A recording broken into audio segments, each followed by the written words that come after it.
देखिए, इस दुनिया के अंदर यहूद भी अल्लाह के बंदे हैं, ईसाई भी अल्लाह के बंदे हैं, जो आतिश परस्त हैं, आग को खुदा मानने वाले, वो भी अल्लाह के बंदे हैं। कोई किसी की पूजा करता है, कोई पेड़ की पूजा करता है, वो भी अल्लाह का बंदा है। लेकिन याद रखो, ये हमारी खुशनसीबी है कि अल्लाह तबारक व तआला ने न हमें यहूदी बनाया, न ईसाई बनाया, न हमें आतिश परस्त बनाया, बल्कि अपने महबूब की उम्मत में पैदा फरमाकर इतना बड़ा एहसान किया है कि कसम खुदा की, रूए जमीन पर ऐसा कोई एहसान नहीं हो सकता। और इससे भी बड़ा एहसान यह है कि अल्लाह ने अपने हबीब का हमें उम्मती बनाया। ये वो नबी है, कोई मजाक की बात नहीं है। ऐ सुन्नियों सुन लो, मूसा अलैहिस्सलाम की उम्मत में हजारों वो आदमी आए जिन्होंने रात दिन खुदा की बारगाह आली में दुआएं की थी, मौला उस नबी की उम्मत में हमें पैदा फरमा दे, मौला उस नबी की उम्मत में हमें पैदा फरमा दे। वो कैसा आखिर उस्मा नबी होगा, वो कैसा अहमद नबी होगा, वो कैसा मोहम्मद नबी होगा। लेकिन मौला करीम की बारगाह में दुआ करते करते, तमन्ना करते करते, वो तमन्ना अपने सीने में दफन करते हुए चले गए दुनिया से। अरमान पूरा नहीं हो सका, अल्लाह ने बेमांगे अपना महबूब हमें अता फरमा दिया। वो हर आलम के रहबर हैं, किसी आलम में रह जाते, वो हर आलम के रहबर हैं, किसी आलम में रह जाते। ये उनकी मेहरबानी है कि उन्हें ये आलम पसंद आया। बोलो भाई, खुश नसीबी है नहीं? आप इस पर नाज किया करें। ये हमारी खुशकिस्मती है कि अल्लाह ने हमें ऐसे नबी की उम्मत में बनाया है, पैदा फरमाया है, जिसको अल्लाह अपना हबीब फरमाता है। और उससे बड़ी सआदतमंदी ये बताऊं क्या है? खाली मुसलमान होना काफ़ी नहीं है।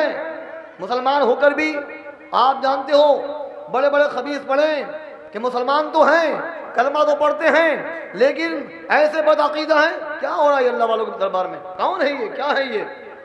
बड़े बड़े इतराज़ हैं। ऐसे भी मुसलमान हैं जिन्होंने कलमा तो पढ़ लिया है, कुरान अज़ीम की आयत पे वो एतराज़ करते हैं, कभी किसी चीज़ पे एतराज़ करते हैं, कभी आका की हदीस पे एतराज़ करते हैं, कभी उलमा पे एतराज़ करते हैं, कभी सूफिया किराम की हालत पे एतराज़ करते हैं। वो मुसलमान क्या है? ये हमारी खुशनसीबी है कि अल्लाह ने हमें अपने वलियों के कदमों से वाबस्ता फरमा दिया है। मैं जमानत देता हूँ इस बात की, अपने सूफिया किराम के मैं मजलिस में हाजिर हूँ, मैं इनकी कदमों को बोसा देते हुए ये बात अर्ज करना चाहता हूँ पूरी जिम्मेदारी के साथ। जो अल्लाह वालों से वाबस्ता हो गया, इंशाअल्लाह साहिब ईमान रहेगा, वो जब मरेगा तो साहिब ईमान होके जाएगा। और अल्लाह ताला गुस्ताख को दुनिया में नमाज पढ़ ले, रोजा रख ले, ज़कात दे ले, ये मेरी गारंटी है। जो गुस्ताख होगा वो जब मरेगा तो वो साहिब ईमान नहीं, ईमान लेके नहीं जाएगा, कुफ्र खुदा की बारगाह में लेके जाएगा। वो दुनिया से काबिर होके मरेगा, कभी मुसलमान होके नहीं मर सकता। याद रखिए, अल्लाह वालों की गुस्ताखी ये मैं नहीं कर रहा हूं, बल्कि अल्लाह खुद फरमाता है, हदीस कुदसी है, मन आद अली वलियन फकद आज़नतुहु लिल हर्ब। जिसने मेरे वली से दुश्मनी की, अल्फाज नोट कर लें, जिसने मेरे वली से दुश्मनी की, अल्लाह फरमाता है, तो दुनिया का कोई पावरफुल इंसान नहीं, मेरा अल्लाह फरमाता है जो खालिक़ अर्ज़ व समा है, फरमाता है मन आद अली वलियन, जिसने मेरे वली से दुश्मनी की, फकद आज़नतुहु लिल हर्ब, मैं उससे ऐलान जंग करता हूँ। है दुनिया में कोई इंसान जो अल्लाह के चैलेंज को कबूल करे, अल्लाह के चेतावनी को कबूल करे? किसी में मजाल नहीं है कि अल्लाह के चेतावनी को कबूल कर ले। इसलिए तौबा कर लो और याद रखो, इनके कदमों से वाबस्ता हो जाओ। और याद रखिए, ये वो वली हैं कि इनके दरबारों से अगर सच्ची निस्बत आपको हासिल हो जाए, फिर इंशाअल्लाह करीम कल क़यामत का दिन होगा, अल्लाह की बारगाह आली में ये आपको जहन्नम में जाने नहीं देंगे, लेकिन निस्बत पक्की हो। ऐसा ना हो किसी रमजान में आपने उर्स का महीना आया तो अपना कोई गच्छा डाला, कोई बिल्ला लगाया, बस खाली, बाकी ना रोजे के हैं, ना नमाज के हैं, ना दीन के हैं, पता ही नहीं है, ना उनके अमाल से वाकिफ हैं, ना उनके हुक्म से वाकिफ हैं। याद रखो, इस रूए जमीन पर अल्लाह वालों के आने का मकसद ही है अल्लाह के अहकाम शरीयत को तबलीग करना, अल्लाह के मखलूक तक पहुंचाना। खाली सिर्फ अल्लाह अल्लाह करने से काम नहीं चलेगा, बल्कि इनके कदमों से वाबस्ता हो तो सच्चे दिल से होना चाहिए।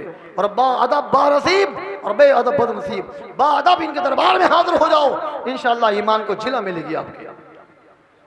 ये क्या नहीं देते। मैं एक वाकया सुनाता हूं आपको। मैंने पढ़ा है कल क़ियामत का दिन होगा,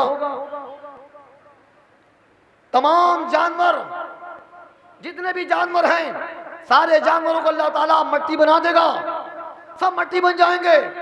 लेकिन एक कुत्ता ऐसा है, वो कुत्ते को पालना हराम, कुत्ते को पालना घर में हराम है। जिसके घर में कुत्ता शौकन पाला जाता है, हदीस पाक में लिखा है, उस घर से हर दिन एक क़िरात नेकी कम होती जाती है और रहमत के फरिश्ते कोई घर में दाखिल नहीं होते।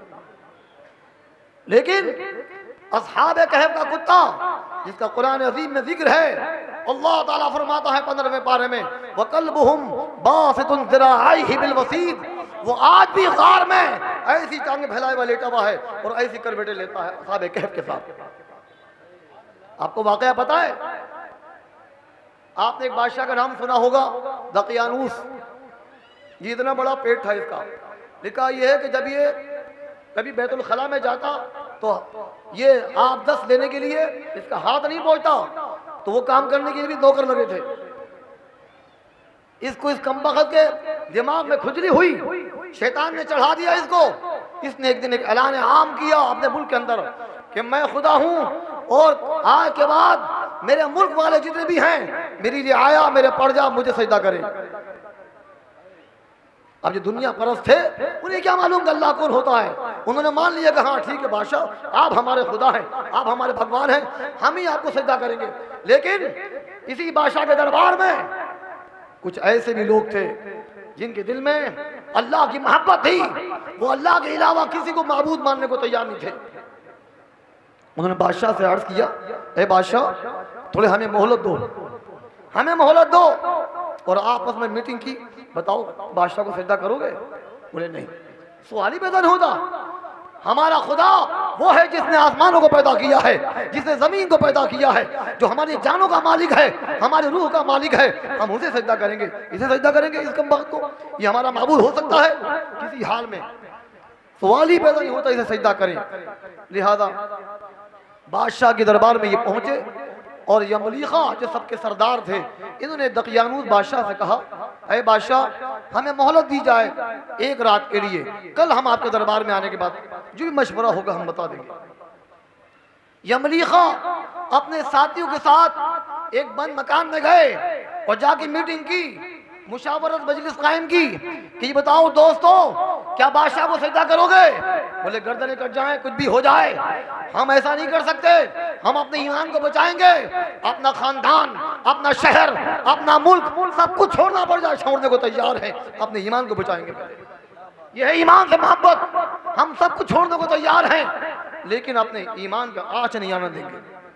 लिहाजा इन हजरात ने रात ही रात में अपने घर को छोड़ा, बड़े बड़े आलीशान मकान छोड़ दिए, खानदान को छोड़ा, दोस्तों को छोड़ा, अहबाब को छोड़ा, बचपन की यादें छोड़ दी। सब कुछ छोड़ने के बाद ये रात को निकल गए कि अपने ईमान को बचाना है। कहाँ जाना है कुछ पता नहीं, अल्लाह के खातिर अपने घर से निकल के हिजरत करने के लिए चलते चलते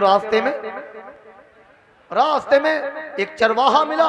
सुबह के टाइम, रात होते होते सुबह हो गई। एक चरवाहा इनके पीछे लगा। बोले कहाँ जा रहे हैं? आपने छुपाना चाहा अपने आप को। बोले दोस्तों बताओ कहाँ जा रहे हो? यमलीखा ने अपना इरादा जाहिर किया कि भाई बात यह है कि यमलीखा दकियानूस बादशाह चाहता है कि उसे सजदा किया जाए, उसे खुदा माना जाए। हम इस पर तैयार नहीं हुए, हम ये शहर छोड़कर जा रहे हैं। हम ऐसी जगह पहुंचेंगे जहां बाआसानी अल्लाह की इबादत कर सके, जहां बाआसानी हम अल्लाह की इबादत कर सके। हम इस शोर छेड़ को जा रहे हैं, हमें नफरत है ऐसी जगह रहने से जहां खुदा के अलावा किसी और को सजदा करना पड़े। निकल गए। चरवाहा बोला भाई मैं भी इस शहर में रहना पसंद नहीं करता जहां पर अल्लाह के अलावा किसी को और को खुदा कहा जाए। लिहाजा मेरे भाइयों मुझे भी अपने साथ में ले लो। लिहाजा उसने अपनी बकरियां छोड़ी जंगल में, वो भी इनके साथ में हो गया। ये हजरात कितने हुए? 6 पहले से थे, एक चरवाहा साथ में हुआ, ये 7 हस्तियां हो गई। अब चलते चलते रास्ते में एक कुत्ता इनके पीछे हो गया। जरा गौर कीजिएगा कुत्ता क्या है।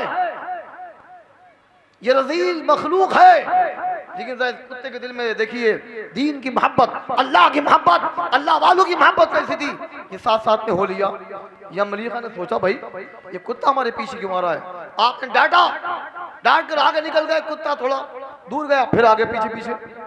आपने सोचा ये मामला क्या है, कुत्ता हमारा पीछे क्यों कर रहा है। आपने एक ढेला उठाया और इसे मारा, एक बार मारा, 2 बार मारा, लेकिन ये जनाब वाला ये भागने को तैयार नहीं हुआ, पीछे पीछे पीट रहा है। पीटने के बावजूद आपके पीछे पीछे है। आपने एक डंडा उठाया, वो मारा, तब भी कुत्ता पीछे नहीं हटा। फिर कुत्ते ने बज़बान क़ाल कहा, ऐ अल्लाह वालो, तुम मुझे क्या समझते हो, मैं पहचानता नहीं हूँ। अरे जिस वजह से तुम इस शहर को छोड़ के जा रहे हो वही वजह मेरे अंदर है, मुझे अपने साथ दे दो, मुझे इस शहर से नफरत है। मैं तुमसे मोहब्बत करने वाला हूँ, मैं जासूस नहीं हूँ। अल्लाहु अकबर। यमलीखा की आंखों में आंसू आ जाता है। ऐसा कुत्ता, आपने वो कुत्ता जिसको इंसान अपने घर में कभी अभी इसी मुकाम पर मजलिस में कुत्ता आ जाए सब उसे धुतकारियां देंगे, लेकिन वो कुत्ता जब आपने देखा कि दीन से मोहब्बत करता है, अल्लाह से मोहब्बत करता है, अल्लाह वालों से मोहब्बत करता है, इतना पीटने के बाद भी भाग नहीं रहा है, आपने कुत्ते को उठाया और अपने कांधे पर रख लिया। सुभान अल्लाह, सुभान अल्लाह। और रखने के बाद आप चल दिए। अब जाना कहाँ है कुछ पता नहीं। एक जंगल में एक पहाड़ आता है, इस पहाड़ की गार में आराम करने को लेट गए। ये सातों हजरात आराम करने लेट गए और ऐसा लेटे कि अल्लाह ने इन्हें सुला दिया। और कितना सोए आपको पता है, कितना सोए।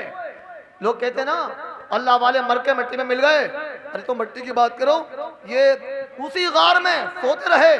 और दुनिया को लोग चरवाहे आते थे, बकरियां चराते भी थे, गार में झागने को जाते तो ऐसा रोब तारी होता है। कुरान कहता है वला मुलिता मिनहा रुबा, जब भी कोई जाता है ऐसा रोब तारी होता है। और सूरज भी जब निकल के आता है तो याद रखिए जो सूरज का रूट है अपने एक लाइन है उससे हट के ऐसे निकलता है। हाँ, लाइट नहीं पड़े कोई देख ले वहां उनके जिस्म नजर आ जाए, ऐसा हो नहीं सकता। अल्लाह अकबर। आपको मालूम है 309 साल के बाद यमलीखा उठे और ये सारे साथी उठ गए। कितने साल बाद? 309 साल के बाद। और जिस्म पे खराश तक भी नहीं आई थी। सुभान अल्लाह।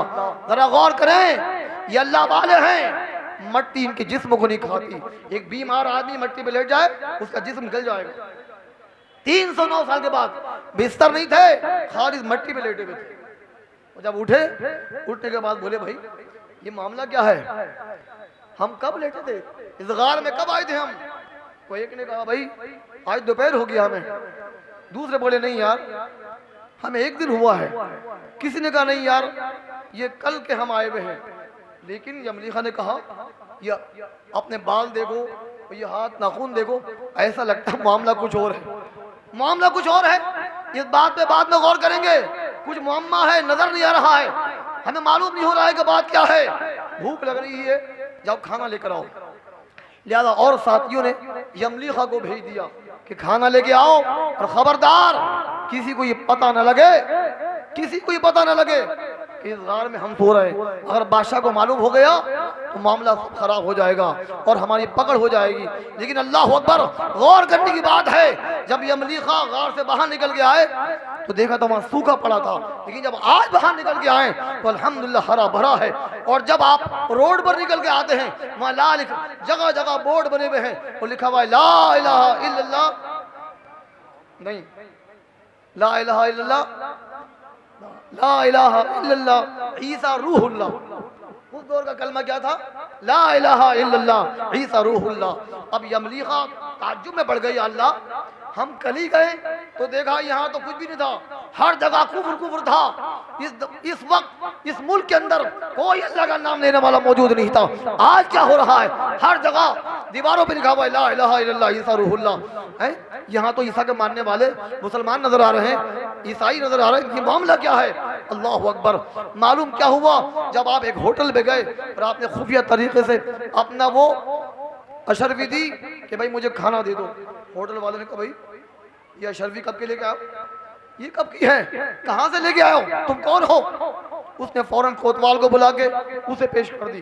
कोतवाल ने तलब किया कौन है आप, कहाँ से आए, ये अशरफी कहाँ की है? बोले सरकार अरे कल ही तो हम कल की बात है, अभी नहीं ताज़ा बात है।